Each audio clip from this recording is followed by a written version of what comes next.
It truly means a lot that anyone still gives a shit about this podcast. So I really appreciate it. Oh, yeah. Yeah, of course. Yeah, I've been happy following to you be for here. been following you for a little while, so it's nice to be on. And then, like, the funny thing too about that, when the email came through, is like I had been listening to some of the singles as they were like dropping on like different playlists, and then I was like, oh, this band sounds sick. I should like follow them. And then like I think I followed you on like Twitter, and then like it's like it wasn't like all on the same day. It was like a couple days apart. But I went like Twitter, Instagram, and then like Blue Sky, and then like I was like, okay, now I look like a crazy person. Just No. like following them on everything, and then like a couple days later, like I got like the email. I was like, okay, it worked out in the end perfectly. Yeah, I think it was literally right after you added us on Blue Sky, because like I just recently started that, and yeah, I think that was when we were like, no, we should hit up, First with Bands. So it helped remind us, honestly. Well, I appreciate it, and I'm happy it worked out. The album is so sick, and I'm stoked to talk all about it tonight. Does anyone have any questions before we get started? I'm good. Yeah, what's your social security number? I wait until the full episode, and then I drop that in there. Okay, Yeah. cool. I do Stick around to it the a end. number I do it a number at a time, so people have to like splice it all together. But you do it out of order, so they also have to figure out the Ooh, order. there we go. Yeah. Yeah. It's just someone else's social security number. Dang. Cold-blooded. Well, my only question for the four of you is: do you have any unopened beverages that you'd like to participate in the open and crack with? Yep. Yes, we do. Yeah, we have some. Here, you want to open? I'll that do one? this I'll one, open yeah. this one. All right. So what I'll do here is I'll count us down. We'll crack these. I'll do the intro, bring the four of you in. We'll just have a good time. Cool. Hell yeah, awesome. All right. That's good. In 3, 2, 1.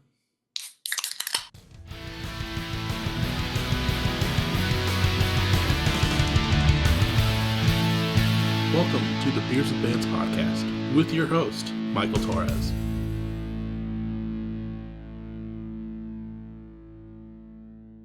What is up, everyone? Welcome back to another episode of Beers with Bands. This one I'm very stoked on. I'm getting to sit down with Mud Whale tonight. How y'all doing? Pretty good. Great. Feeling good. Happy to be here. Yeah, Dude, I'm so stoked. It's Sunday before Christmas currently when we're recording, so it's a festive time, and I'm happy to get down to I don't know where I was going with that, but I'm happy to get set to sit down with the four of you tonight and have a few beers and talk about Mud Whale.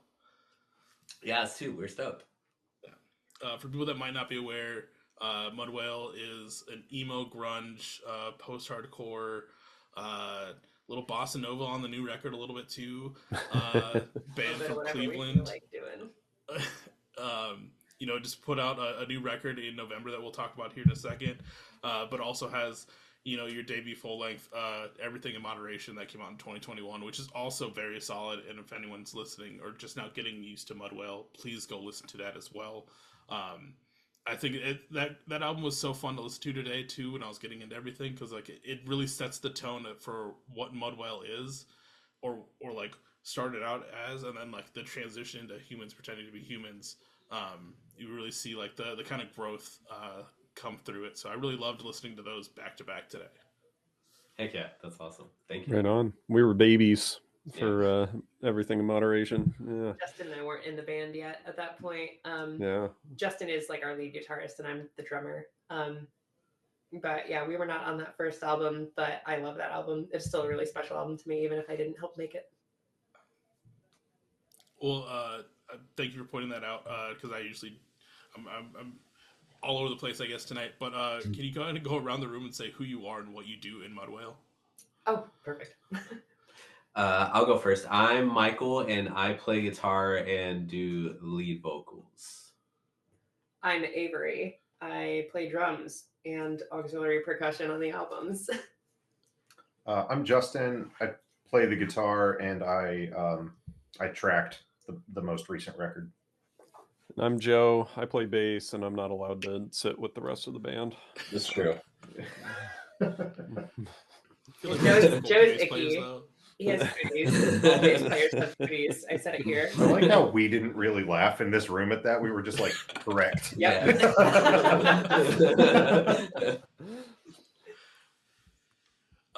So Avery and Justin, with you two not being on the first record, how did it feel like coming into the group and like obviously being fans of the band ahead of time and then like getting to be a part of this new record? Oh, I mean, it was great. I'm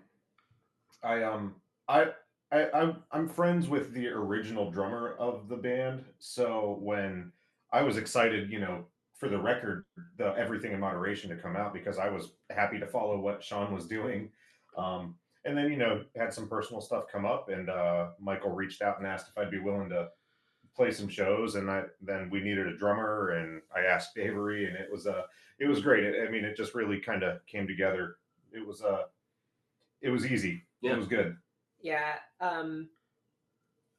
Joe consistently talks about the first practice that we had where he was like, sorry for speaking for you, Joe, but he was so impressed that Justin and I had like learned all the songs and were already like super prepared and kept gushing about it. But yeah, from the start, it was super easy and super fun. I actually thought that I was only going to be filling in for a couple shows. Mm-hmm. We thought that Sean was going to be coming back to the band. But after like a couple months, it was kind of settled that Justin and I were around indefinitely. And yeah, it's been a lot of fun writing new music. I still love even playing the old songs, but writing new music and getting that out finally has felt really good, especially when people like come up to talk to us about our music. It feels good for them to like have heard things and have opinions on the stuff that Justin and I helped create. Yeah, it's nice to see, and I guess that adds to like the kind of the growth and transition that I feel between the two records is just the changing of the members and like the different influences that you two are bringing in. Mm-hmm.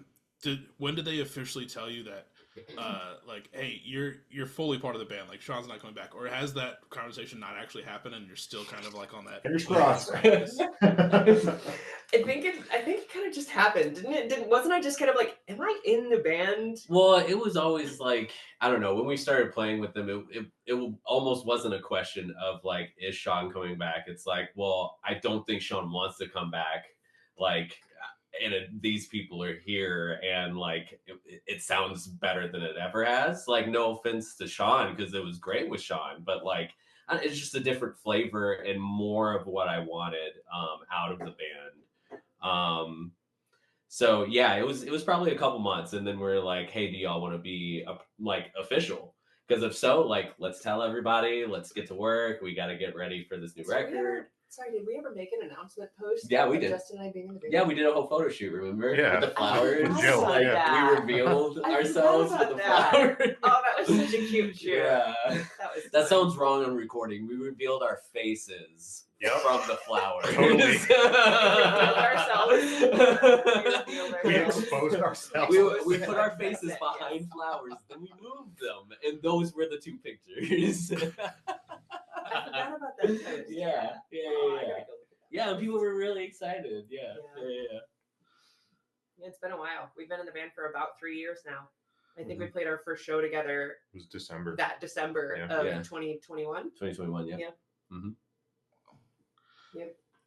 With So, I Hate It Did Too. that answer the question? With the Yeah. wasn't Okay. it I Hate It Too? Wasn't I Hate It Too the first show? We played Mayhall's our show with Basement. I Hate It was in Too the at basement, Mayhall's basement before Yeah. they converted it to the bar. R.I.P. Now. Yeah. Mhm. Do you know I Hate It Too, Michael?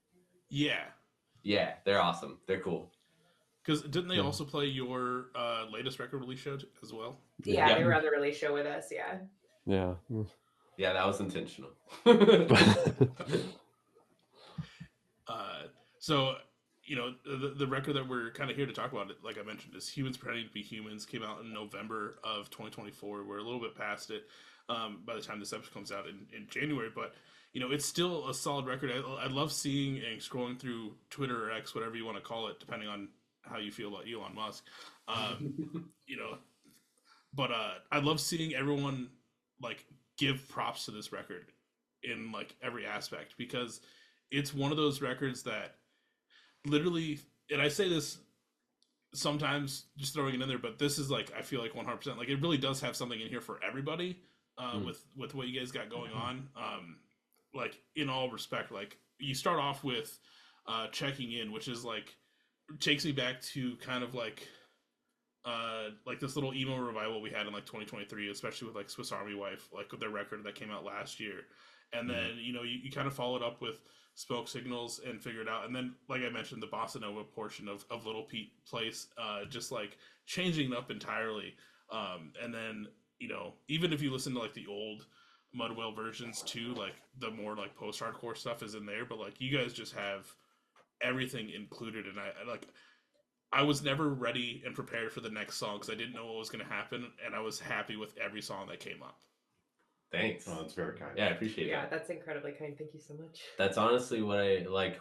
I think what we all try to go for, but like me specifically, because like I cannot write the same song twice. Like I probably can after a while if I give it a second, but like I don't want to. And like I don't know. It's nice to keep people surprised by what's about to happen, and I barely even know what's about to happen. I mean, so. it's kind of all, it's kind of all a surprise to us too. It kind of just like comes together, however it comes together, and whatever feels right. I love the like genre diversity of this last album, and I'm super proud of like how many styles we seemed to be able to cover while still maintaining like our core kind of like general emo grunge kind of sound. Yeah, because I think it's even at the end of I know it is. It's on my notes. At the end of Fluorescent, like you kind of go through like this whole breakdown, and then you end the song with like these hip hop like just beats going on. It's just like it's just one of those other things that you pull in from left field, and it works so well. Especially the transition to like the following song, but like it just fits for what y'all are doing.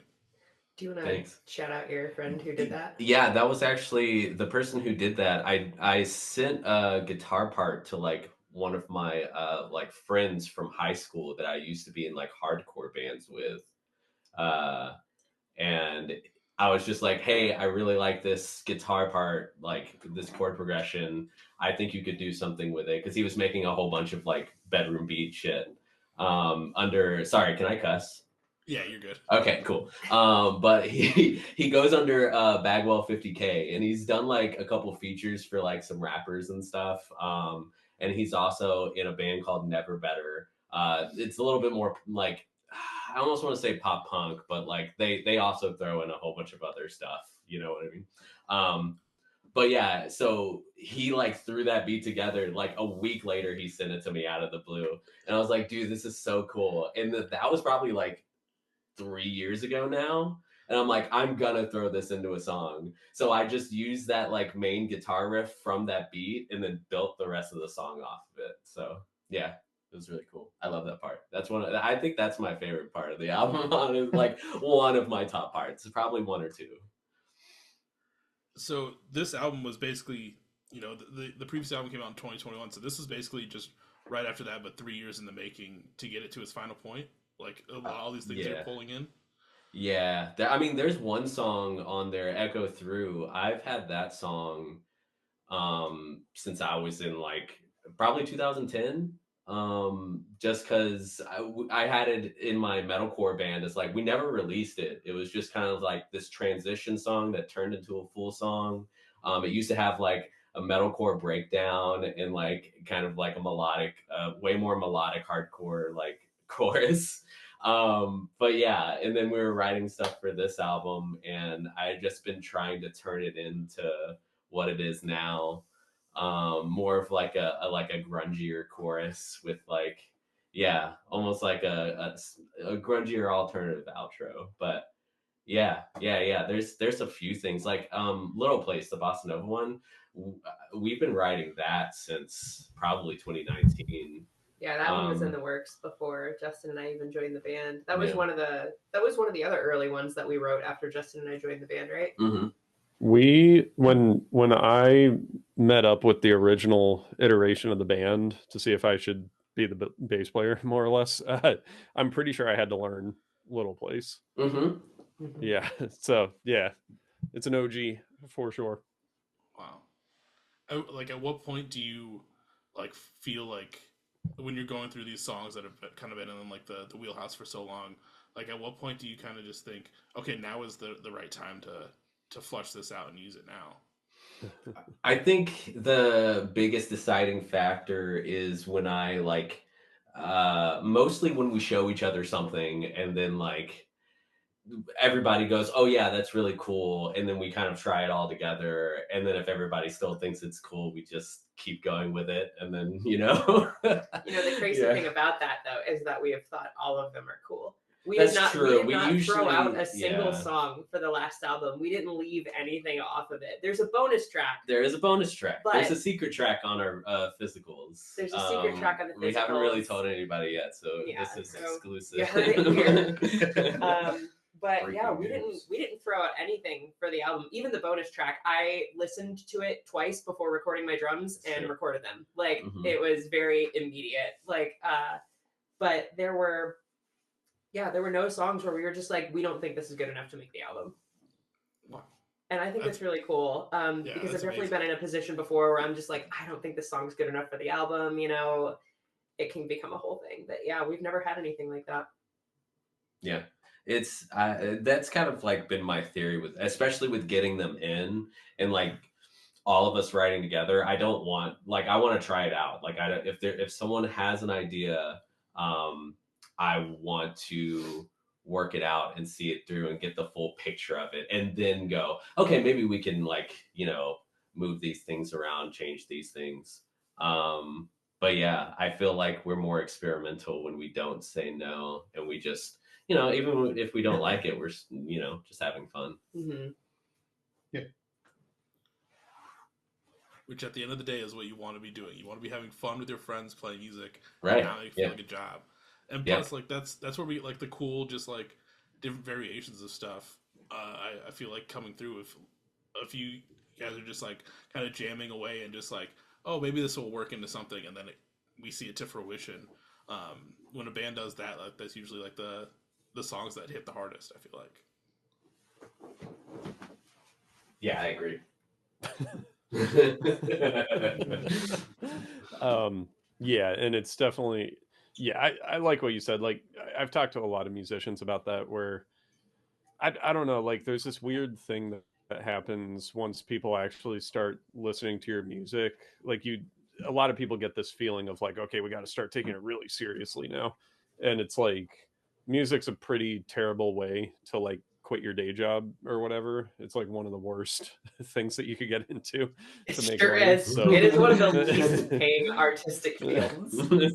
so like, I think that's been a consistent thing, especially with Avery and Justin joining, is that like, it's always fun. Like, the first tour together, it's like, how's this going to go? Are we going to be like tour compatible? And it was just like a lot of fun. And making music videos, it's a lot of fun. Like, yeah, these guys are some of my best friends. I have so much fun being in this band. I didn't mean to cut you off, Joe. I'm sorry. It's fine. It's what we do. No, that was the gist. But yeah, I think, and yeah, it definitely bleeds into the songwriting. Like, whoever, like, a really good example was the song "Part of Me," which is the last song on the album. That was like Michael and Justin wrote, like, I remember walking into Justin's house and like watching the song become a thing over the course of like an hour or something. And then it was like, all right, this is the final track. And I think if it weren't fun, then the inspiration probably wouldn't be there to do something like that. It would just be like a tiresome process. So yeah, it's just a blast every time we get together. And I mean, like I said, as like a fan of a band, that's what you kind of want to hear. You don't want to hear like, yeah, we had to get to we did band practice, like we had to do this, rough it out, and like I don't We know, all I have can't think separate of tour any- buses. Yeah. Right. We fucking hate each other. AKA we have to split up into 2 different cars so Right. we can carry everything. Yeah. And not have to rent a van. Yeah, that's what multiple tour buses. Yeah. We made it. 2 tour buses. One RAV4, one Prius. Yeah, hell yeah. Fucking squad up. So since you brought it up, and since I didn't know about it, and it wasn't in my notes, there's a secret track on the physical releases. So everyone that's gotten or is getting a vinyl copy is going to get this additional song. Like, tell me about this song, because now I haven't placed my order yet, but now I absolutely need to do it as soon as it's over. Yeah, it was just like, so it's funny. It's actually the first song I wrote during lockdown. So it's like my little lockdown song, I guess. But like, I don't know, it's more than that. Like, it's just like my little comfort song that I would play to myself for a while. And I showed them pretty late into the writing process. Yeah, it was a kind of end game decision. Yeah. Oh, it's what? Yeah, like I mentioned earlier, the bonus track, like I heard it twice and then recorded drums. Yeah. All within like, I think I did like 2 takes, It was a and couple then we, weeks, yeah. And we she were was just like she was still But figuring out it her all parts. happened like, in a day. Yeah. I had heard that song for the first time right before I recorded it. It was a very last minute addition. And but it was the kind of song I didn't want to overthink the drums on anyway. Yeah. It's a super simple song. It's very simple, bare easygoing compared to a lot song, of what we do. Okay. Like literally, it's a song I would just strum chords to by myself and sing along, like to like comfort myself. But yeah, it's kind of like, how do I say enough without giving it away? Yeah, don't say. It's a sweet little ditty. It's a sweet ditty. Like a lot of the record, it's different. It's different. Yeah, it's definitely unlike anything else on the album, I think. Keep Except maybe appreciate it. no, never mind. I'll leave it at that. You'll see. You'll see. You just gotta buy that record. For $30, you can find out. Hey, I mean, I think I was on the Bandcamp today. I think there's only like 15 or something copies left. I have them. I have them split between we have a combination order with some shirts, and then I also have like some of the inventory on Shopify. So we probably have like, I don't know, probably 30 left, 40, something like that. Which one of the things that you guys are doing with the vinyl is it's random color. I know you've been kind of packing these up lately.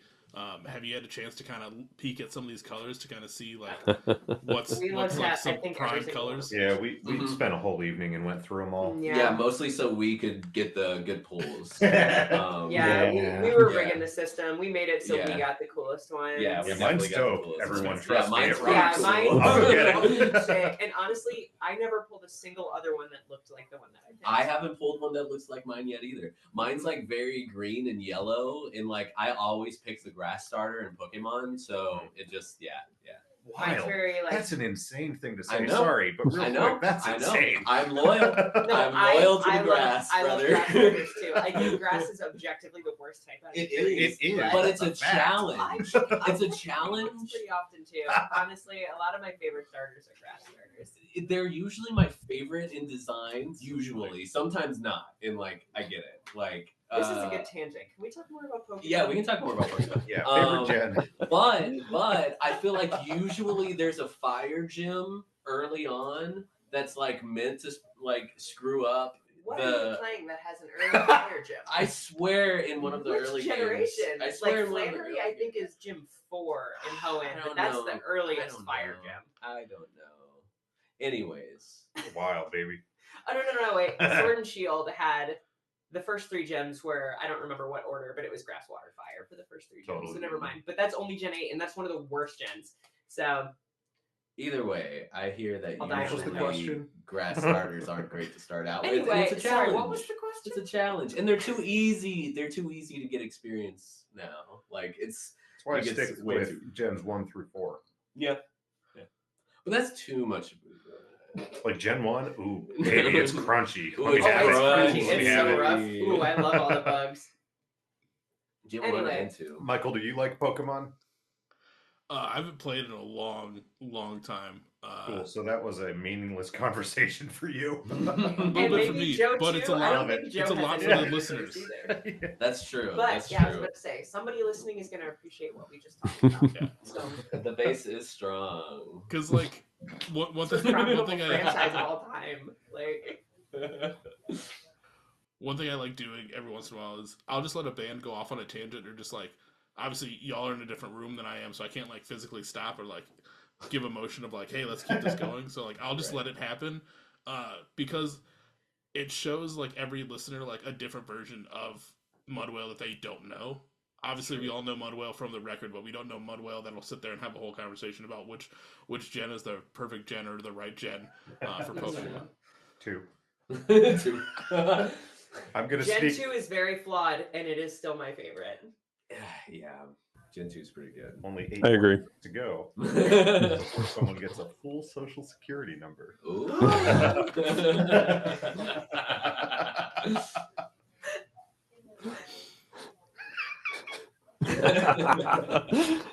I really don't remember the question. I am sorry. I'm so sorry. I don't. Yeah, I don't think remember the either. question. I mean, the question was like, what, like, have you found the good colors that you feel like, and you guys have snagged them, which is totally respectable. I would. Oh, Right, yeah. We Yeah, looked we through definitely like did. pretty much all of them, I think. Yeah. Well, and also we had to open them up. Like we put the inserts in ourselves because we got them printed So out of of course we different. wanted So to like, yeah, take we a were. peek. And like the other day, I did a live stream for like 5 hours where I was packing up all the orders. So like, I was showing people some, like So I like we saw a lot, but and they're really cool. It's crazy how much variety they had. And it's extra cool because it was just as cheap as their black vinyl, which is the cheapest vinyl that they have, and we're getting rid of trash from other vinyl pressings. So Yep, it's all recycled. the thing that gets me real hyped is that there could be, nobody's telling me that there's not, remnants of Adele vinyl. And I don't think that Gotta Groove did those, Nobody's dude. Well, they telling me did. there's Did they really? They did, yeah. Whoa. They had a crap ton of Gotta vinyl Groove got- plants They like got to do Adele. backed up. They had Oh, like man. the entire Northern America and some of UK backed up. I'm Wow. pretty We sure. might I have could be recycled wrong. Adele Don't quote vinyl. me. Yeah. You're gonna on hear the Rolling Mudwhale in the album. Deep. Yeah. If you listen very closely, you can hear it, You can hear a single held note. but only on a full moon. You know what? Remember that one song? I think it's Fluorescent in the chorus where Where we did the Adele song. No. Yeah, exactly. I told you in Fluorescent I heard like a beep from a heart Oh, yeah. monitor. Yeah. That's actually Adele singing. Saying You're so hello. right. Yeah. You're so Yeah. right. Yep. Yeah. You're so right. But it is very cool that these plants are starting to do like these kind of like excess waste style like prints of like just random colors. I know someone else in the Twin Cities, they got like their record pressed and they were like, yeah, we did it on like, it's all random color, like nothing's gonna be really the same. It's all just like whatever they had is what we get. But it gives bands like an option of not just doing black for their records. Right. Because like as cool it is to get like a record of your own stuff, like if you can get a color version rather than like a black version, like it adds that much more to it.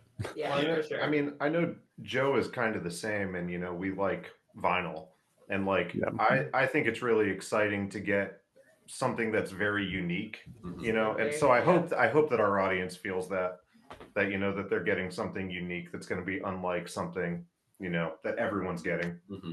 Yeah, and the comment about recycling is spot on. I'm all into colored vinyl. Sometimes the excess vinyl, I don't know, like it's excess material. So if you get like a mix of brown and gray or whatever, it's gonna be like, it's gonna look like shit or whatever.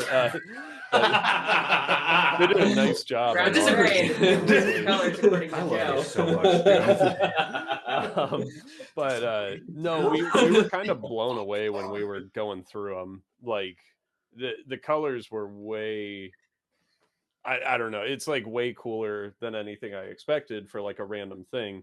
But the randomness was more of like for me it was like a like a recycling kind of hippie type thing, like no, it's a good thing. And Absolutely. It's I also don't know, just to a use smart like business move for the company.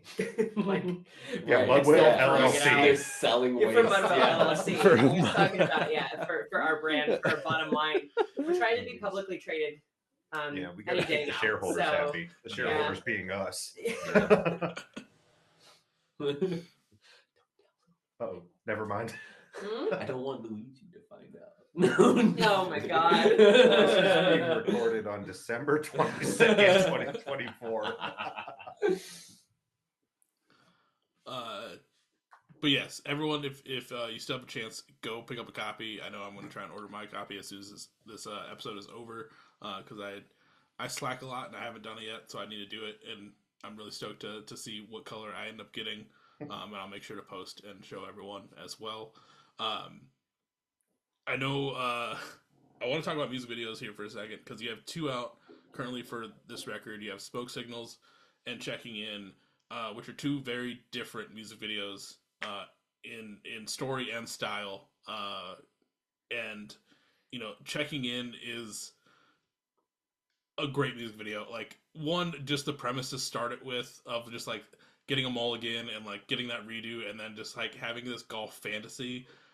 Like, whose idea was that? Like, how did that come into play? Michael's, right? Was that your idea? It was That intro actually kind of happened. I mean, that happened naturally. The intro, was kind of like a remnant of a conversation that we actually had. We were talking about golf terms, and Joe just kept, like, I think me and Avery were going back and forth talking about different golf terms, and we're like, what does that even freaking mean? Like a bogey. Like, what the heck? An eagle? Like, what the heck? And Joe was just every single time, he's like, oh yeah, that's a... Joe just knew. Just like, all of them. Just every single one. And then I was just sitting down. So like how we do most of our music videos, I will hit up our friend who is a filmographer named Todd Thompson.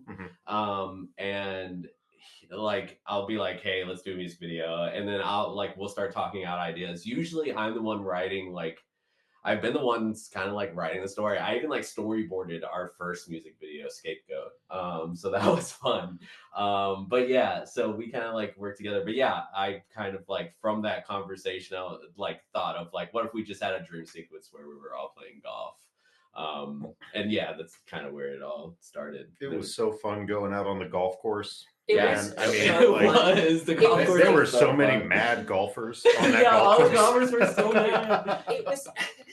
It was over 90 degrees that day.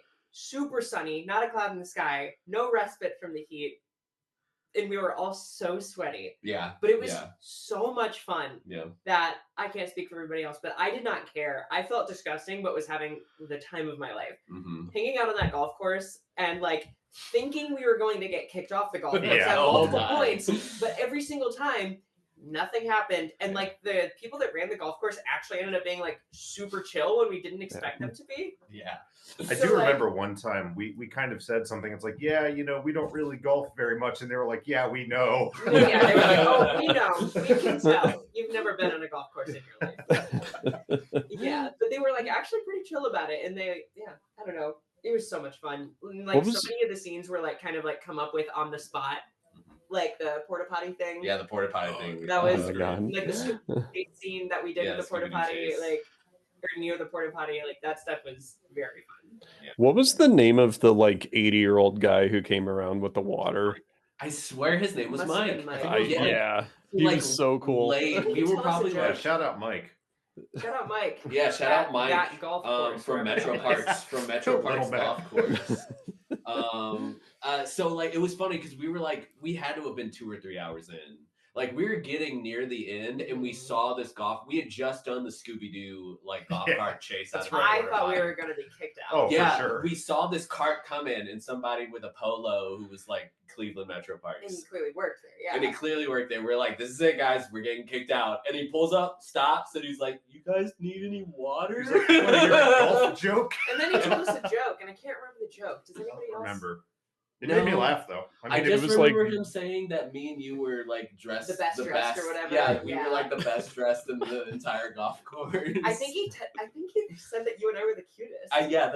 That's what I remember. It's just so funny. Saying. He was like an 80-year-old man, and he said that Michael and I were the cutest, and I thought that was really funny. Yeah, he was a really sweet dude. Made my day. Yeah, we thought we were gonna get kicked out, but they're just like, no, here's water and a joke and a compliment. Yeah, have fun. Yeah. Well, it's funny because like we were like literally driving on 3 golf carts, like shaking shit around, like singing to the camera to the other cart in front of us, and like everybody was staring at us. Oh yeah. But there was they all knew that we weren't there. Yeah, for sure. They're like, what the heck is going on? But there's this one group of like There was high like those school younger kids guys, yeah. who like cut in front of us after the golf course wouldn't let us cut behind other people. You know what I mean? Like we literally tried to go a couple more ahead of people who were already ahead of us and just wait, and like they made us go all the way back. These kids just started like wherever they wanted, and they're like, yeah, whatever, dude. But like later they caught up to us and they're like, hey, what are y'all doing? And we told them we were making music, and they were like so hyped. They were so hyped they were that super cool. they found the music video and commented on they the really? music Wait, video. they did? Oh, cool. Yeah. They're like, No dude, this way. is so cool. We're the kids behind you. Like, this is, y'all are awesome. I Yeah. didn't know that. That's Yeah. so sweet. Yeah, Sweet yeah, kids. I saw them staring at us. I thought that they were going to be dicks. yeah, I expect- totally. Because they were But golf you- kids. Look, Like, here's I the thing. This expected, is like, unfair. sorry, I'm being like, judgmental, but yeah, it's like Yeah. if you're like a young person on a Why are golf they course, I rich kids? probably Like- think I don't like you. But no, they were super cool. Yeah, but they were super chill. And I thought it learned was something really cool. that day. Yeah, We all did. learned not to judge rich kids by their cover.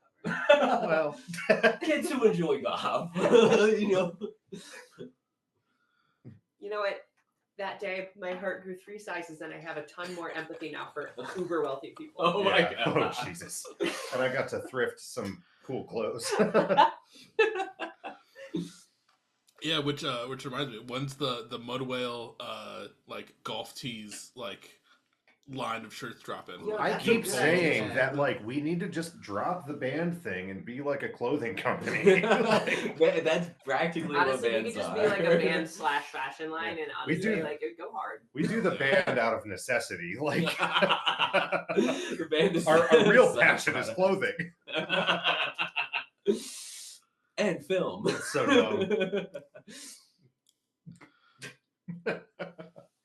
But yeah, that music video is probably one of my favorites that I watched recently. I mean, just the start and how it like leads in, and then like getting you out of the dream to like be like, oh, let's rehearse the song, and then going kind of into the song too, being real meta about it, which I just love the whole thing, the concept. It's also really just fun to watch, like.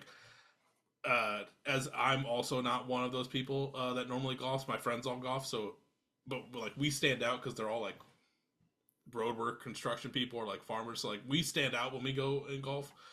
So it's really funny to me to watch other people that I know don't golf really you stand tell? out at golf, and just like but you guys at least like put the effort into like wear outfits, which was great. We tried to wear like golf appropriate. Oh, that was the outfits. only thing I cared about, and that's like Yeah. that's unfair to say, but it's like I gotta just look like golf. Yeah, we tried really hard. I forgot to wear the gloves, but I bought golf gloves for it. Or did I wear the gloves? I thought I you lost had them at of some thing. point. Yeah. I left them somewhere at some point, and I don't know where they went. But I think I'm wearing Mike gloves has in them. some scenes and not in other scenes. So yeah, inconsistencies. I think I was basing mine off of like Tony Soprano or something. Like, Tony Soprano, if he wore shorts, Famous it looked golfer kinda Tony cooler. Soprano. You really looked like a kingpin of crime. for You know, sure. I had Golf the chains. But with a little newsboy cap, you know, that was You had to have the newsboy cap. Yeah. And then you have the other music video out, Smoke Signals, which is more of like a live playing at a show, but it's kind of done on like this camcorder style, which kind of like I feel like adds a little bit more to like the emo grungeness of like it almost feels like you're like watching like I can't think of the name of the program, but like when Nirvana like played on MTV, like it kind of feels like the same kind of vibes of like you could be turning it on and like actually watching like a live performance on TV like back in the day or something like that. Heck yeah, that's Kind of like 90s skate video was like kind of my thought. Yeah, of for that. sure. But then Absolutely. also there is a whole bunch of like late 90s, early 2000s like hardcore bands, Totally. like post-hardcore bands doing that stuff. Like I can't tell you how many like camcorder shows I watched of like Under Oath and stuff, like early Under Oath. And Todd absolutely killed the edit. On Oh that. yeah, It's yeah. so Todd good. really good. punched it up. Yeah. Yeah, he Yeah, brought 'cause- he brought a 360 Yeah. camera. He brought a GoPro. We had like 2 manual held cameras. I really like the way he times his cuts in Yeah. his videos as well. He's the one that edited both. He filmed and edited both of our videos, and I love the way that he like accentuates like certain parts of the music with the way that he cuts the videos. Mhm. It's all like every cut is on beat and for a specific reason. Yeah, he's a pro. Yeah, both came out super solid. And then I to kind of bounce off your point a little bit ago, Michael, Scapegoats also has music videos. So was Carmageddon, which are both out on YouTube that everyone should go check out as well, because that Scapegoats one is like super creepy in like the best way, and it's super like well done and just like fucking sick. Thanks. Yeah, that was really fun too. Never doing another music video in mass though. That sucked. That sucked so bad. There was also some like driving scenes that we had to cut out because like there was no way. The anecdote I have from that music video is, yeah, we had the masks on, and one of the first shots we did was us like walking down these really old steps that are in like the middle of Cleveland. And our drummer at the time, Sean, he rolled his ankle at 10 minutes into filming, probably on like a full weekend shoot. And yeah, like poor Sean. He basically had to tap out. Like he got sidelined like 10 minutes in. He went through like the whole first day though. Yeah, yeah. He was a trooper. He hung around, but we did like what was that? At least 8 hours. It was brutal. Yeah, I had to leave. I forgot what I had going on that day, but I had to leave, and I was trying to do all the physical stuff to save Sean. But that scene at the end where they're like dragging you into the like the teepee thing in the middle of the forest, like Sean had to do that. Like, and then dude, your back was destroyed after that scene. That's the other thing I remember. My stomach. I was getting pulled on my stomach. Yeah, because I wanted it to be. I'm pretty sure it wasn't my stomach. No, right. It was my stomach. I remember. It was totally your stomach. Yeah, because I was all like, I was messed up. It was fun though. It was worth it. Physically taxing music video, but yeah, that was a ton of fun. And I think it was like, I don't know, it was like around the time the vaccine came out or something. Like it was one of like the first things we were able to do together, like with the pandemic and everything. So like, yeah, we had a lot of fun shooting that. And then before we transition, I know one other thing that's kind of been happening. I don't know how, I can't remember how frequently it's been happening, but is Mudwell Mondays. For people that aren't aware of Mudwell Mondays, what are they, and what can they expect from those? I don't know. It's just songs. It's just something I started just because, like, I don't know. I have a lot of friends in the scene and like in the Cleveland scene, and also like we all just listen to a lot of music. So it's, I don't know. It's kind of like the same concept I go with at our music. Like, it doesn't really matter what it is. If we're like listening to it and we want to throw it on, we'll try to throw it on.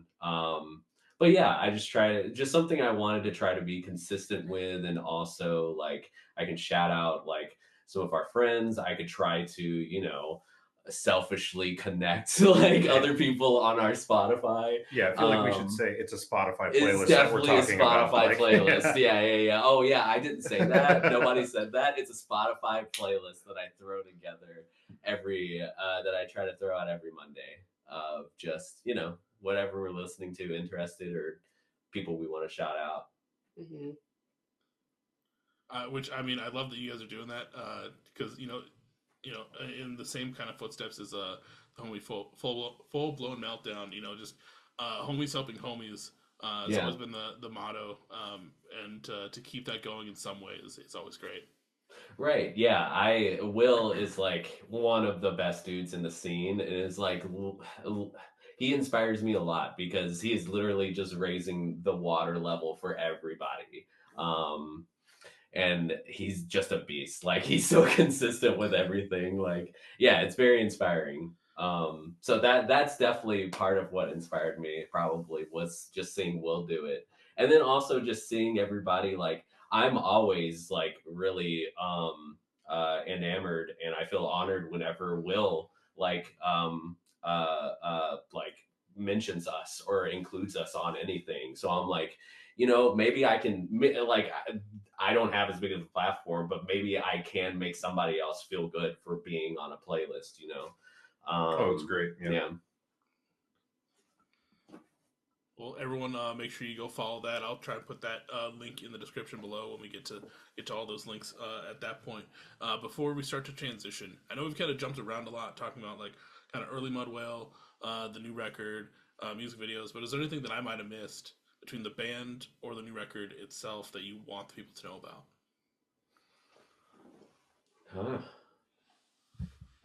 I don't Something know. that I'm gonna talk over everyone real quick. Please.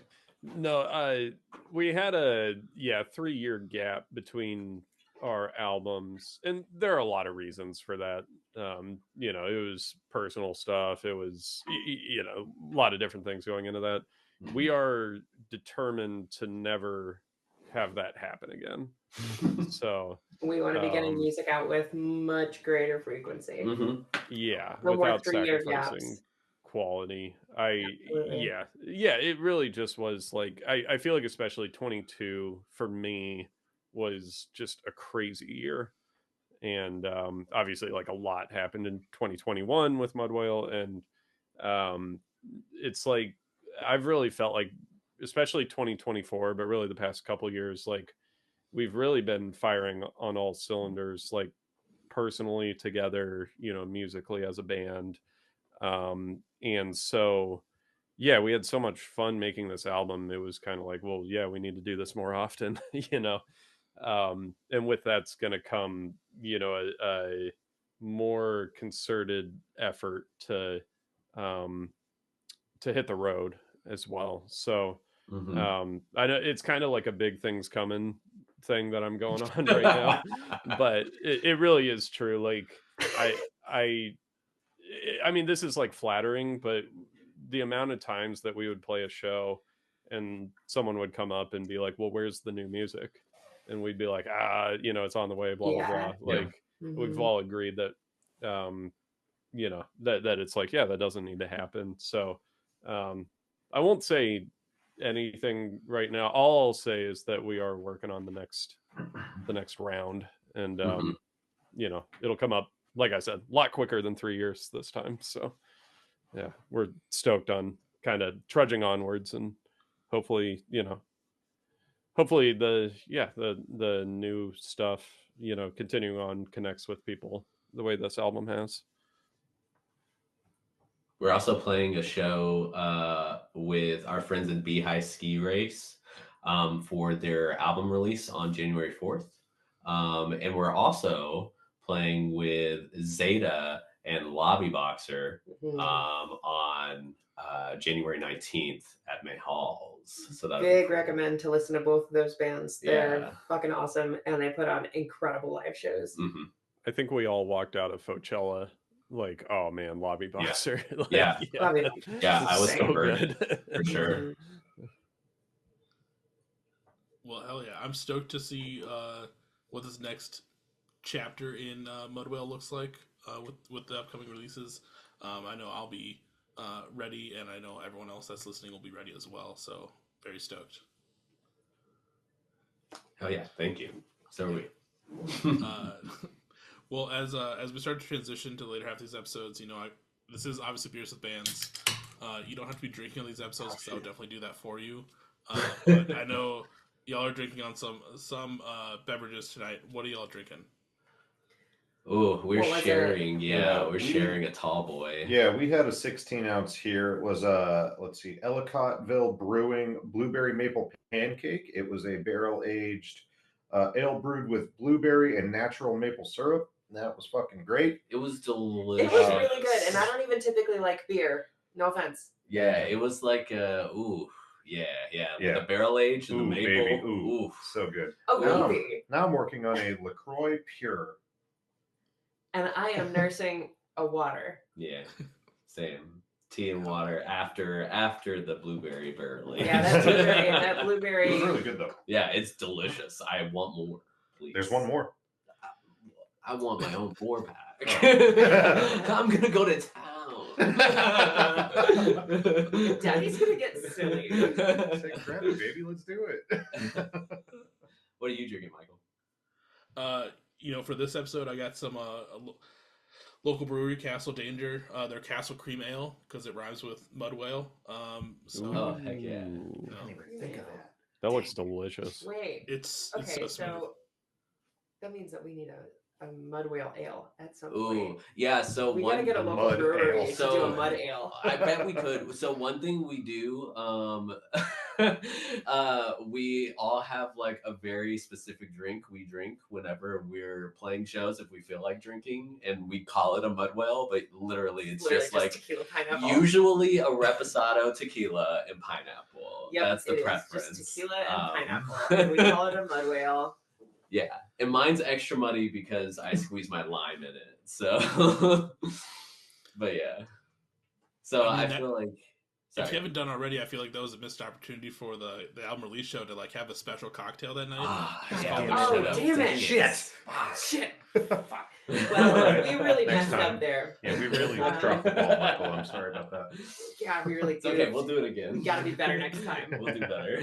This can't keep happening. Yeah, this simply can't keep We happening. could do it at 5 o'clock lounge. We could do it at the. So I'm. This is a Oh, tentative sure, name. yeah. Fest at the 5. Five Fest, yeah, sure. 5 or 5 Fest. 5 Fest. It can't be Fest 5 because then it sounds like the 5th. Yeah, Fest. I It like has to be Five Five Fest. We're basically we're throwing. I don't know if I can say who's all on it yet.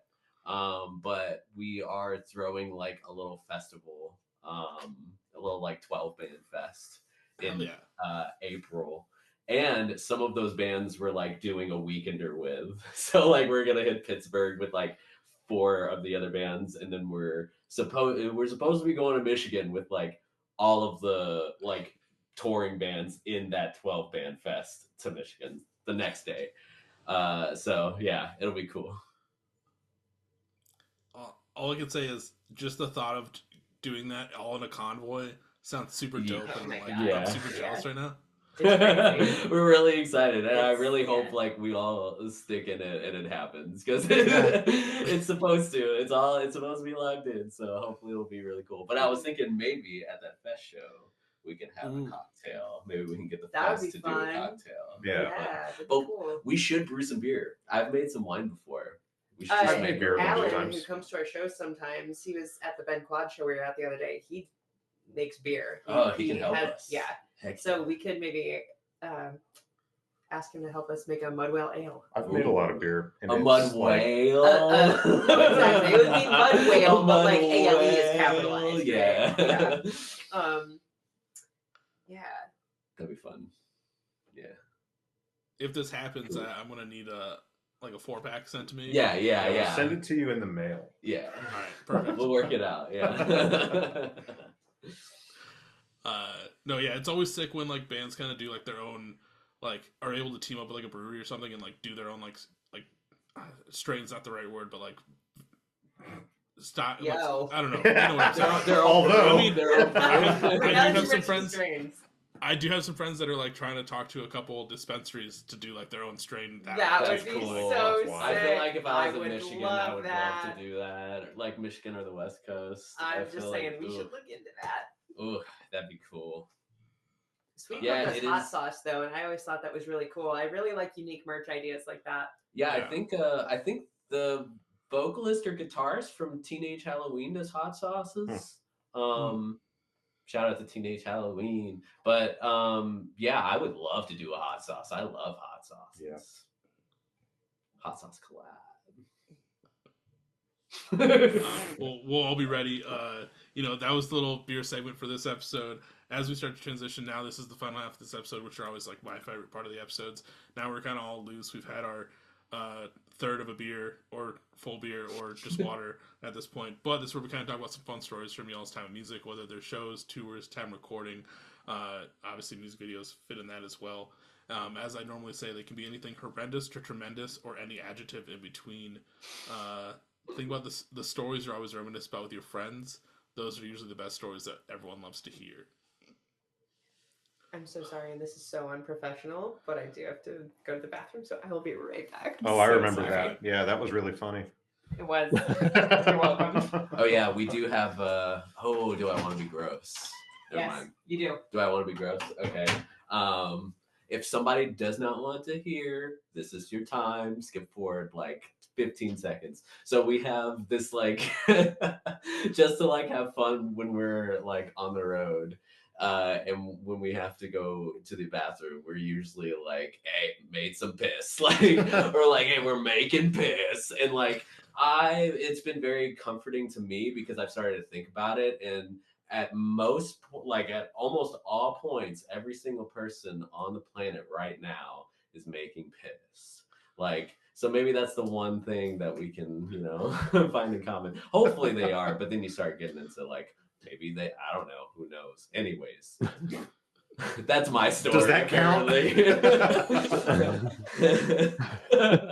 The moral of the story is that Mud Whale stops like every 45 minutes on the road, and we needed to come up with a way to justify it. So yeah. Oh man, one that I talk about a lot. I guess it's not like a good story, but it's like a fun one to tell at this point. But our first weekender, I'll leave names out of it, but we played I can't even remember all the cities, like Chicago, Cincinnati. Cincinnati was crazy because we were playing there on like a Monday or something, and it was on like tornado watch. And then we had like a pretty decent turnout. We were like, dang, like Cincinnati people are hardcore. Like their car got like picked up, like dropped off at our gig. But the show ended up in Columbus, and anytime people want to hear like, are musicians really that like unpredictable and whatever, I'm like, oh god, I gotta tell you this story. So it was a 3-band bill, and Columbus is only about 2 hours from Cleveland, so we said, okay, 3 bands, show probably starts at like 8 or so, we'll just drive back that night. We'll get home at like midnight or something. It's not that bad. The middle band of the night was like this crazy, like, I don't really know how to describe them musically. They were like all over the place. They had like sheet music stands on stage with them, which was interesting. But they played like, it was like an hour and a half. I mean, like this was, I think it was like their first show. And yeah, they played for like an hour and a half, and like an hour into the set, they did this thing where they like raised a drink or something, and they were like, all right, this next song's a drinking song, so everyone go to the bar and get a drink. And there was like one bartender working, so literally the floor just cleared, like everyone just left. And then the band, including the band, there. The whole band went to the bar. They all got a drink. So everyone, like, we're just standing there for like 15 minutes. Yeah, 15-minute intermission in a 30-minute set. What the fuck is going on right now? What is this? And so needless to say, we did not get home at midnight that night. We got home at like 3 or something. Quite late. This band did this crazy, yeah.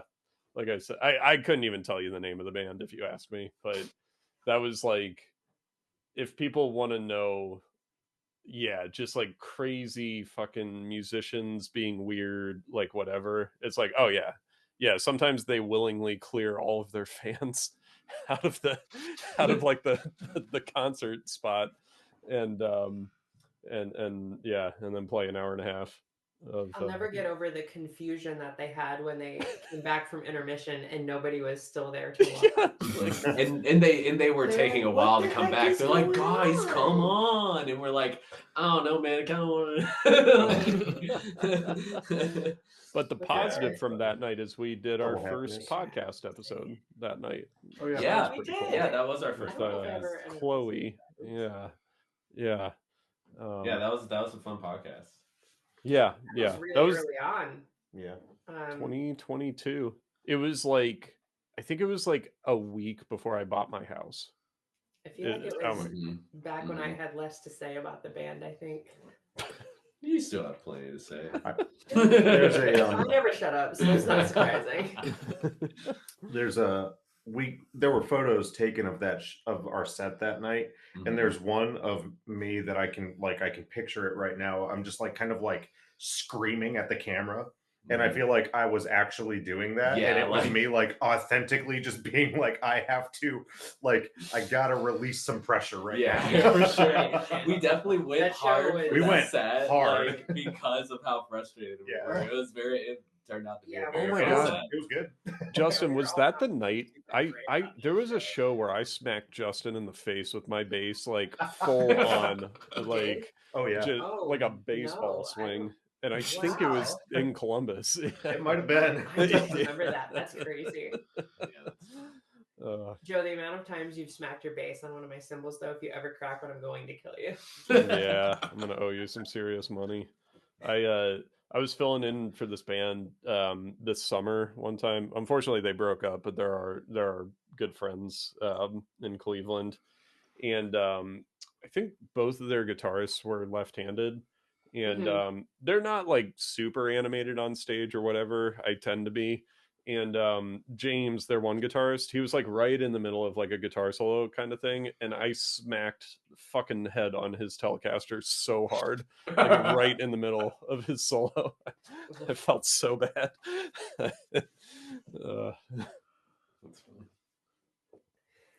Saying that you tend to be animated is an understatement. I love how active Joe is on stage. Yeah. He moves more than any of us. Everybody's moving. Michael and Justin move, but Joe is like a wild man. Wild child. That's why I put him in the center, and I go off to the side, and I just do my little singing, and Joe It's goes fun. crazy. It's Yeah. fun. I was I being like like how a we're doing total it. wild man on the stage. You're being a total wild. I was wondering if you were going to say that.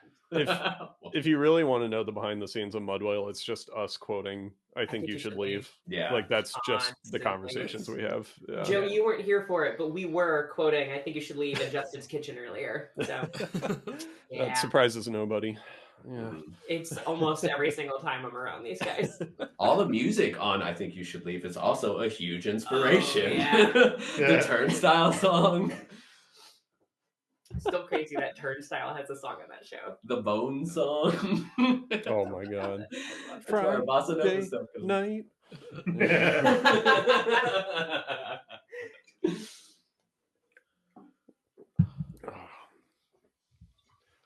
Yeah, I'm trying to think of some other crazy ass stories. Do you guys remember when the one bartender in Chicago was like kind of like really mean to us because we brought in outside food? Yeah. Who wants to tell that story? We don't have to tell that story, but one time a guy was very not nice to us, and it did not feel good. with a Is that a valid fun story? reason, maybe not to be so. I don't think like, he needed to be as hostile as he was. Oh, there was a I fun understood why he story was from that upset, show, though. but a fun story from that same show is I ate cauliflower wings and my tummy hurted so bad. Oh yeah. Mine too, honestly. But no, it was basically it was at a restaurant venue, and it was a vegan restaurant venue, and our friend who Running lived donuts, in right? locally, we were out of town, and our friend brought in donuts that weren't vegan. You'd think that wouldn't matter, but it did heavily. It was a vegan restaurant, Yeah. right? And they were like, "You can't have outside food in here." And are those vegan? Yeah. And also, Yeah, Yeah. and we were already like, oh, we're so sorry, and they were like, also, is that vegan? And we're like, I don't know, and we all just kind of looked at I each don't other. remember if they said this directly, but they absolutely implied that we were being extremely disrespectful. by Yeah. having Oh those yeah. in It was there. implied. They were for they sure. were very very upset with us for having those in there. Yeah. And I get why. I think that maybe the reaction was a little intense though. Yeah. Like we were already gonna bring it outside when we realized, oh, we brought outside food into Right. a food establishment. Like I've worked in food for like 6 years. And well, actually no, like 8 years now. Yeah, so I get it. Like I get that that's a health violation. Also, it's like, you know, there's food to be eaten there. Why are you bringing in food? But yeah, definitely got in trouble.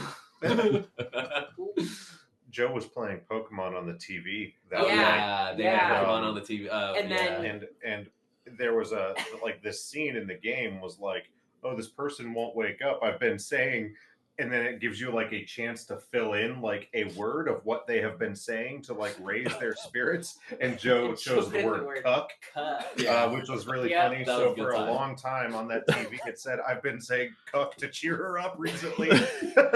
We just left it And on. left it there. Like we literally left it and went to play. It just stayed there for a long time. I've It been was really saying funny. cuck to cheer her up. Yeah. Oh my god. Yep, I took a Yeah, picture of yeah, that, I of have that course. picture. Yeah, it's probably on our. I think it's So on our there it is. I Instagram. love it right now. Yeah. I've been saying cuck to amuse her lately. Me too, brother. Yeah. I think we were saying cuck a lot that day. We were for some saying reason. cuck a lot. Yeah. I don't remember That why. day. Yeah, honestly, that whole Yeah. weekend.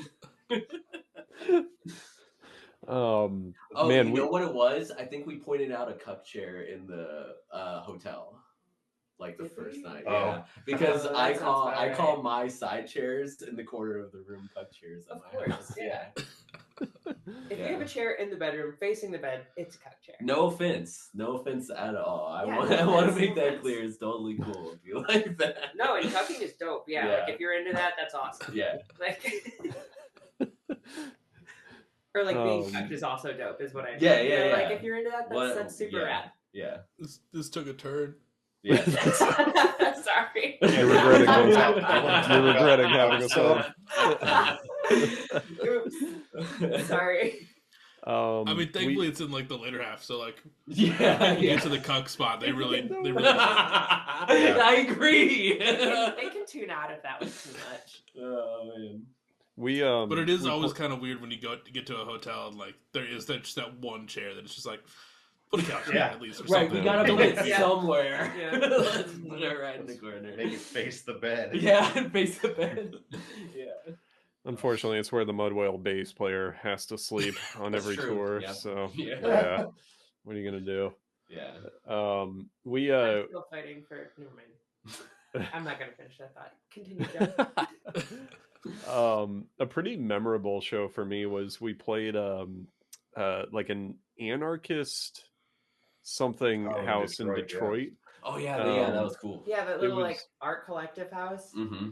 It was like, yeah, it was, I mean, it was 2022, I guess. So like, I guess housing was crazy, but whatever. Like these like friends had bought a house in Detroit for like $20 or whatever, and like turned it into kind of this like, I don't even know how to describe it. Like the backyard was like a DIY amusement It was a park or DIY something. Like jungle gym. It was Yeah, like art crazy. installment Yeah. jungle gym. Very dangerous. Very Very punk. dangerous. Very cool. Very cool. And before I say anything as if I'm like talking shit, I'll say like we got treated really well. The people were super nice, but Oh, like absolutely. And it was a super fun show. Yeah, too. very It was a fun great show. time. If I could Yeah. remember the name of the place, I would actually recommend It checking was it out. it was Crow Manor, I'm pretty sure, in Detroit. Crow Manor. That's Yeah, right. it's on. I'm pretty sure it's on Google Maps, like under Crow Manor. I could be wrong, but Dang. I think it had been at like a punk house venue before they even bought it. I could be wrong, but I'm pretty sure. And like it was really cool to see because like,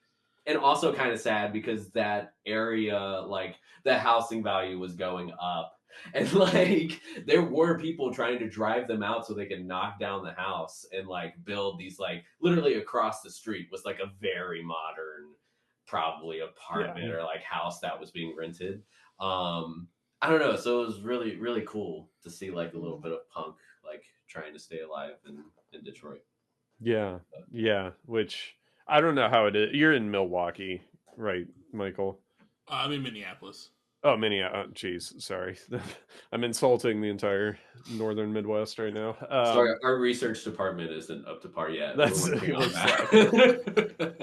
that. Yeah, like out here in Cleveland and Detroit, like these kind of Rust Belt cities, like yeah, it's like I like 5 years ago, housing was like crazy cheap. Like you could buy like a 4-bedroom in like a decent neighborhood for like $50,000, like just insane. And so yeah, we're going through like gentrification pretty hard right now in a lot of areas. Cleveland and Lakewood are getting hit hard with that.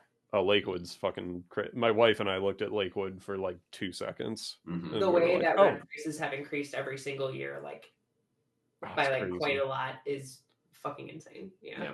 So it is cool that like, yeah, there are these like house venues that will play that are still going, and like, yeah, in the midst of just, yeah, housing being insane, like kind of generally across this country. Like, yeah, it's just really cool to see people keep operating and keep doing their thing, because like they definitely aren't making any fucking money off of us. So you know, it's pretty pro bono what they're doing, and they're angels. Yeah. We have a place in Cleveland called the Birdhouse. That's just like the coolest house venue ever. And yeah, I mean, Quinn, who runs it, is amazing, and like I don't know, it's just like a super thankless thing to do, because there's nothing to gain from it other than like creating a scene for music. So Yeah, massive shout outs to Quinn and the Birdhouse. Mhm. Seriously. yeah, and shout out the anarchists in Detroit. All right, For sure. who Pro were Manor, shout out to them. they were vibing that night when we were with them. They were. I had a great time there personally. Yeah, I really the guy liked who it. opened with that song about the billboard lawyer. Yeah. Oh, that was so was good. so I good. still Really think funny. about that song. Matthew Teardrop. Yeah, I think you're right. Yeah, Yeah, I think that's what it was. he was Chosen memory. incredible. Yeah.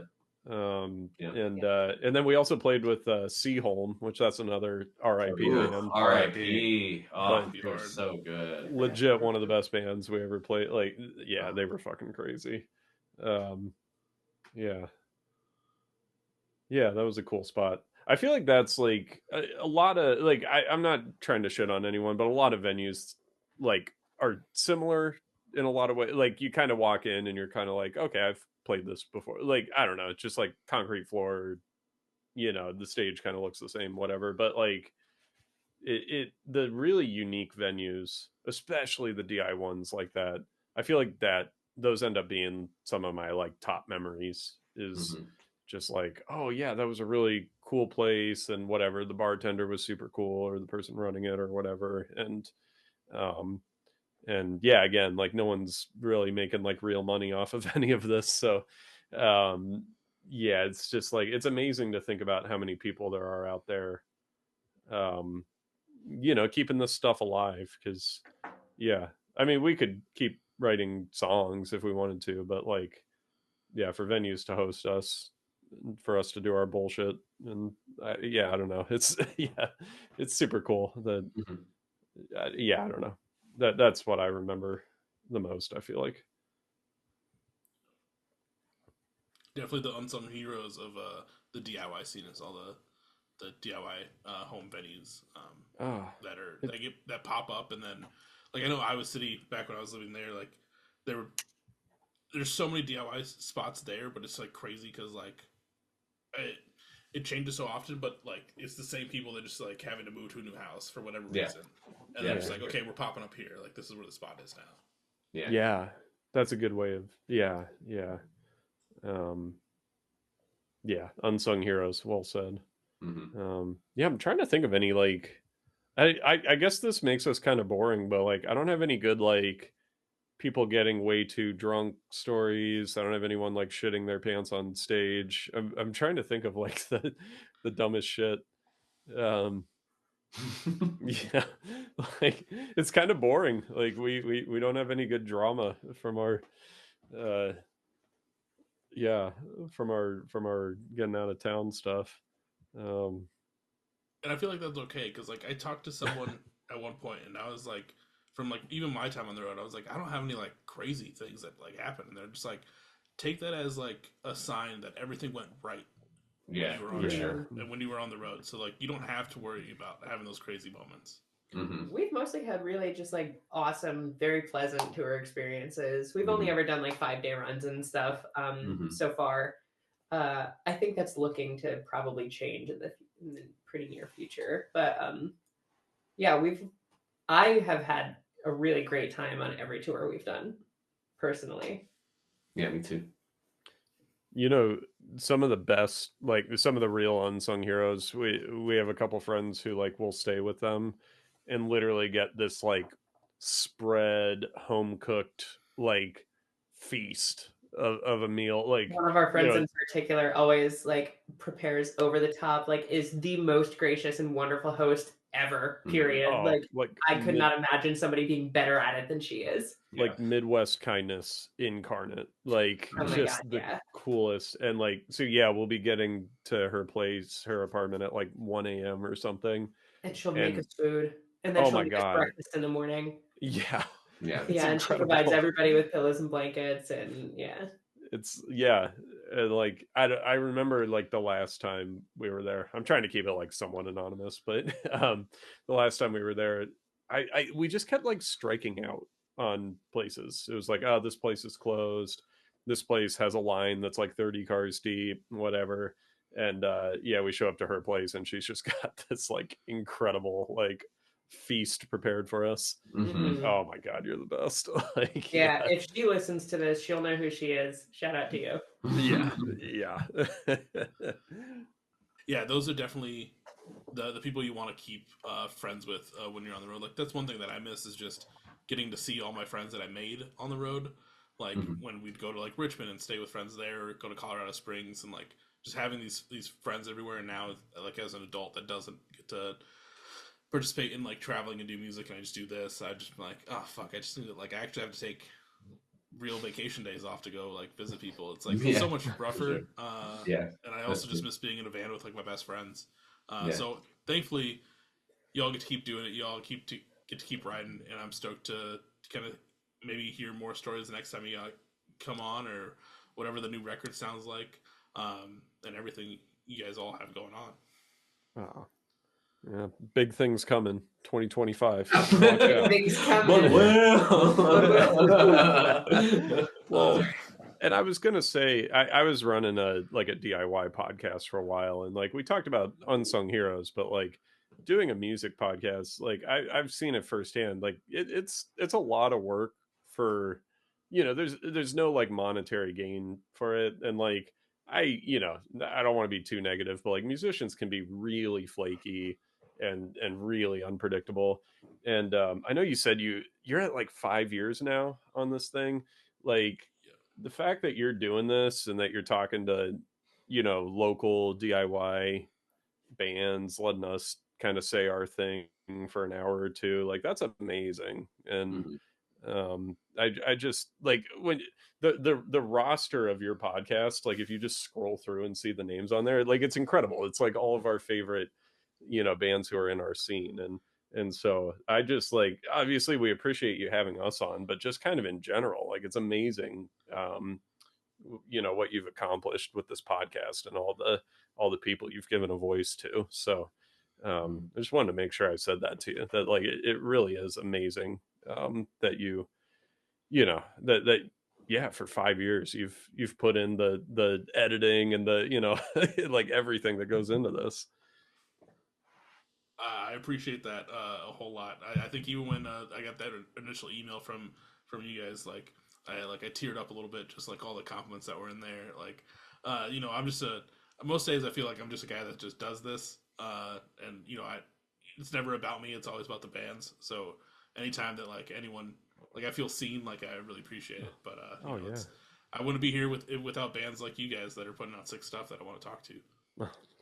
Okay. Right on. Thanks.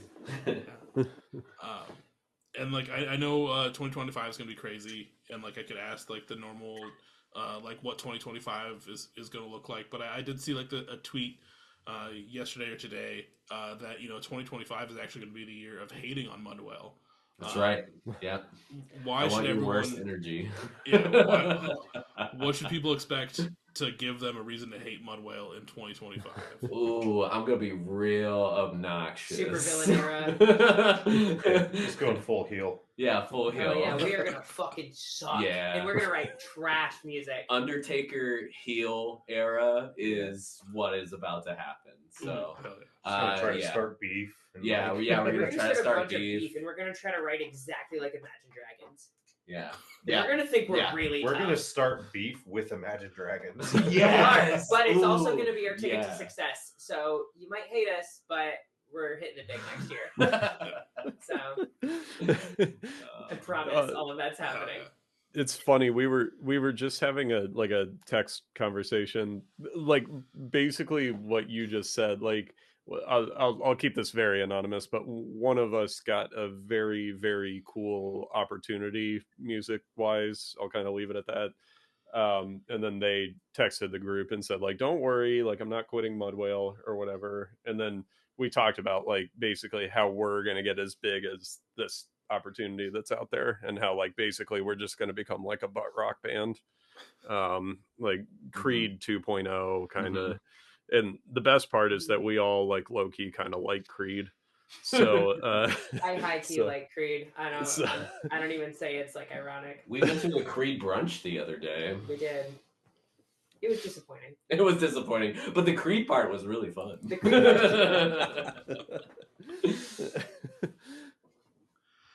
Well, everyone, you know, you can hate on Mudwell all you want in 2025. I'm not going to be one of those people. I want to be backing them.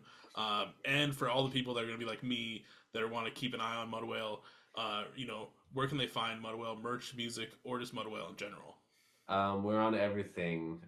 Twitter, Blue Sky, Bandcamp, Spotify, wherever you listen, watch, we are probably there. on Instagram, we are just at Mudwhale, one word.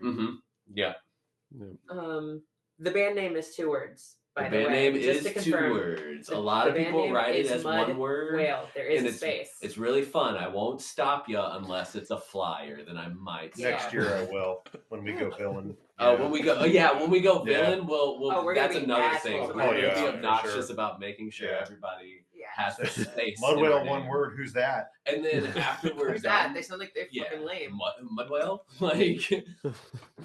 But then after we're done, we're actually going to drop the space and have like a whole like marketing campaign around us dropping the space and Yes. the capital letters. And It's the all gonna be capital letters, all lowercase, lowercase, one word. Yeah. Our incubus Dude. era. So The yeah, story does arc's that gonna be help where you crazy. can find us? But yeah, so you can find us Sorry. at Mudwhale on Instagram, Twitter, probably Facebook too, but I'm never on that crap. Sorry. Well, depending on where you found this episode, whether it's Twitter, Instagram, Blue Sky, Threads, or you watch the YouTube version and get to see their lovely faces like I did tonight, make sure you go hit the hyperlinks down below. Follow them on all the socials. Be ready for new music, new tour dates, new merch, possible new music videos, just everything that Mudwell has in the chamber. Be ready for it. You know, one last big thank you to Avery, Justin, Michael, and Joe for taking the time out of their Sunday to sit down with little old me and talk about their band. I really appreciate it. Thanks for having us, Michael. Yeah, This was thank you great. so much. Yeah, this was course. really awesome. Well, I look forward to hopefully doing a round 2 and seeing you guys on the road at some point. Other than that, everyone go listen to Mudwhale. Go listen to Humans Pretending to Be Humans. And I'll catch everyone on the next episode. See ya. Bye.